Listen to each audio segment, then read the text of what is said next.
ओम साईराम आम ओडिशा रु शिरडी आसिक पहुंची जाइए और शिरडी रे Shri Sai social media summit 2025 दी दिन है चली 5 और 6 तारीख तो देखिपे साई बाबा कृपा आमको साई ब्लेसिंग्स बटन मिली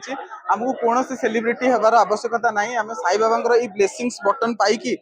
खुशी अच्छु आमको किसी आवश्यकता ना आमको बाबा कृपा करिसेंती आम बाबा कृपारू ये ब्लेसिंग्स बटन पाई पार्लु शिरडी रे आम साईप्रीत फिल्म्स यूट्यूब चैनल रे जिते सब्सक्राइबर अच्छा समस्त को अशेष अशेष धन्यवाद और थैंक यू से सपोर्ट जो आज आम आसिक ये पहुंची पार्लु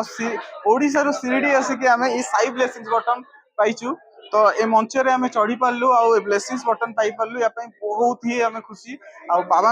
आमको बहुत बड़ा सेलिब्रिटी कर देइछन्ती आम जगह आमको कौन सी सोशल मीडिया रे बहुत बड़ा सेलिब्रिटी हबार आवश्यकता नहीं बाबा आमको तांको चरण तले सेलिब्रिटी कर देइछन्ती एटा ही हम पे बहुत ही बड़ कथा आउ समस्त को एतिकी ही रिक्वेस्ट करिवो जे हम साईप्रीत फिल्म्स यूट्यूब चैनल को समस्ते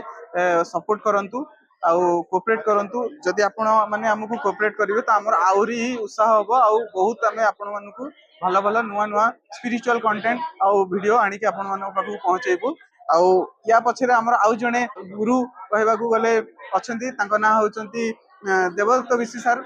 आम जो प्रथम साई बाबा सहित जोड़ी होती केवल मंदिर जाऊँ मंदिर में दर्शन करके आसुलु किंतु देवदत्त विशी सर आमको गुरु विषय आउ बाबा केमी भक्ति करा विषय बहुत किसी आमको जनई आम गोटे पथ प्रदर्शक हिसाब से आमको बहुत किसी बतई तो बहुत बहुत धन्यवाद तो जय श्री साई जय श्री गुरुदेव जय श्री जगन्नाथ।